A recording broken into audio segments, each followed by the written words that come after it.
الم نخلقکم من ماء مہین، کیا ہم نے تمہیں ایک حقیر پانی سے پیدا نہیں کیا، ایک منی کے قطرے سے، اور وہ اتنا حقیر ہے کہ عام گفتگو میں اس کا ذکر کرنا بھی انسان پسند نہیں کرتا، اتنی حقارت سے اسے سمجھا جاتا ہے۔ جسم سے نکل جائے تو غسل فرض ہو جاتا ہے، کپڑے دھونے ضروری ہو جاتے ہیں، اس سے جان چھڑانا ضروری ہو جاتا ہے۔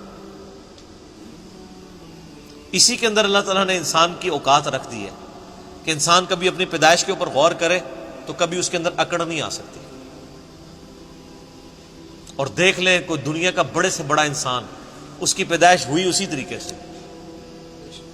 ایک حضرت عیسیٰ علیہ السلام اور حضرت آدم علیہ السلام کی ایکسیپشن ملتی ہے نا، ادروائز بڑے سے بڑا کوئی پیغمبر ہو، بڑے سے بڑا کوئی فلاسفر ہو، بڑے سے بڑا کوئی جو ہے وہ سائنٹسٹ ہو،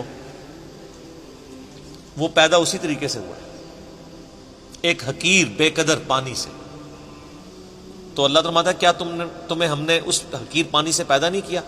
فجعلناہ فی قرار مکین، پھر ہم نے اسے رکھ دیا ایک محفوظ جگہ، رحم مادر میں، ماں کے پیٹ کے اندر بڑی مضبوط جگہ، 3 یعنی پرتوں کے اندر اللہ تعالیٰ نے اسے محفوظ کیا، ایک جنین کی فارم میں، ایک ایمبریو کی فارم میں، پھر اس کے اندر اللہ تعالیٰ نے جس طریقے سے نقش و نگاری فرمائی ہے وہ تو نہ ماں کو پتا ہوتا ہے نہ باپ کو پتا ہوتا ہے۔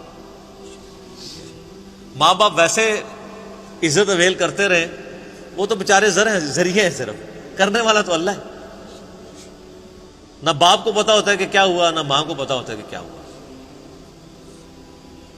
الی قدر معلوم، ایک معین مدت تک کے لیے۔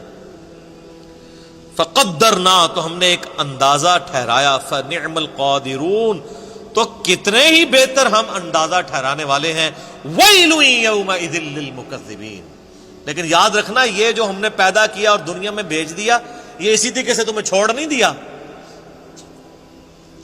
سیریس کریشن ہو تم اللہ کی، اس نے تمہیں کسی مقصد کے لیے پیدا کیا ہے، اور اس میں ہی قیامت مضمر ہے اسی جملے میں کہ ویل یومئذ للمکذبین۔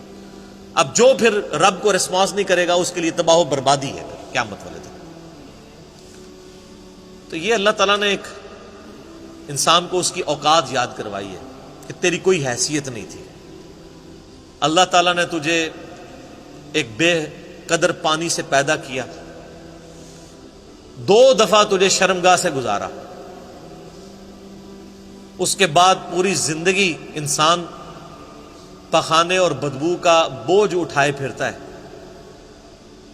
جب تک باہر نہ نکال لے اسے سکون نہیں آتا، اور باہر وہ سب کے سامنے نکال بھی نہیں سکتا، پردے میں جانا پڑتا ہے، اور مرنے کے بعد گل سڑ کے ہڈیاں بن جائیں۔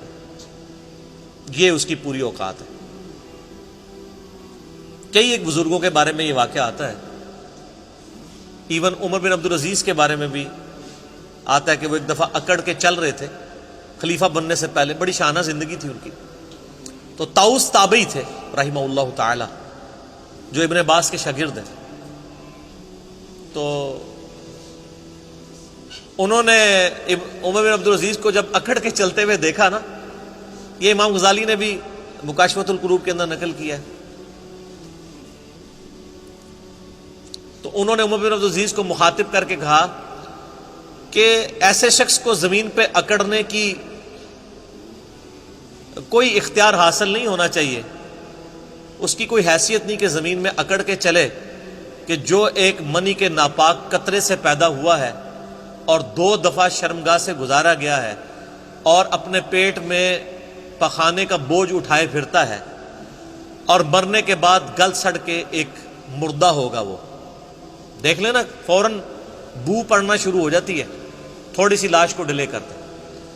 عمر بن عبدالعزیز نے جب یہ بات سنی تو فوراً عاجزی کے ساتھ چلنا شروع ہو گئے، اور ساتھ فرماتے جاتے تھے کہ طاؤس نے مجھے جو نصیحت کی ہے نا، میرے ایک ایک جوڑ کے اوپر اس نے ایسی ضرب لگائی ہے کہ میں نے اس ضرب کو محسوس کیا۔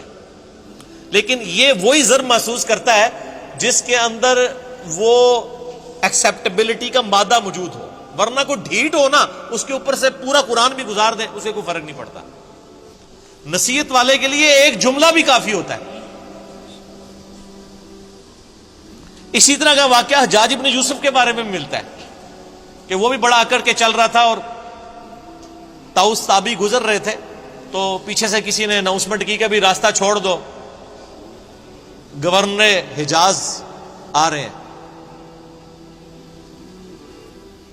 تو طاؤس تو پھر تابعی تھے، ابن عباس کے شاگرد، ان کا تو تزکیہ ہوا تھا، وہ ان بادشاہوں کو کیا سمجھتے تھے؟ حالانکہ سینکڑوں صحابہ کا قاتل ہے حجاج ابن یوسف، اتنا ظالم شخص تھا۔ امام ترمذی نے جامع ترمذی میں اس کے بارے میں لکھا ہے کہ 1,20,000 لوگ ہیں جس کو اس نے اپنے سامنے قتل کروایا باندھ کے، بے گناہ۔ لیکن جو اللہ والے ہوتے ہیں وہ پھر ان چیزوں کو خاطر میں نہیں لاتے۔ تو حضرت طاؤس نہیں ہٹے تو حجاج حیران ہوا کہ یہ کون سا بندہ ہے۔ ان کے پاس آگے کھڑا ہوا اور کہا کہ تم مجھے جانتے نہیں ہو؟ ان کا میں بڑی اچھی طریقے سے جانتا ہوں، تم ایک ناپاک قطرے کی پیدائش ہو، ایک دفعہ اپنے باپ کی شرمگاہ سے نکلے، دوسری دفعہ اپنی ماں کی شرمگاہ سے نکلے، اور تمہارے پیٹ میں اس وقت پخانے اور بدبو کو تم اٹھائے پھرتے ہو سب کے سامنے، سب کو پتا ہے۔ یہ وہ حقائق ہیں جس سے کوئی انکار نہیں کر سکتا۔ اور مرنے کے بعد تم گل سڑ کے ایک مردے کی فارم میں پڑے ہوگے، میں بڑے اچھے طریقے سے تمہیں جانتا ہوں۔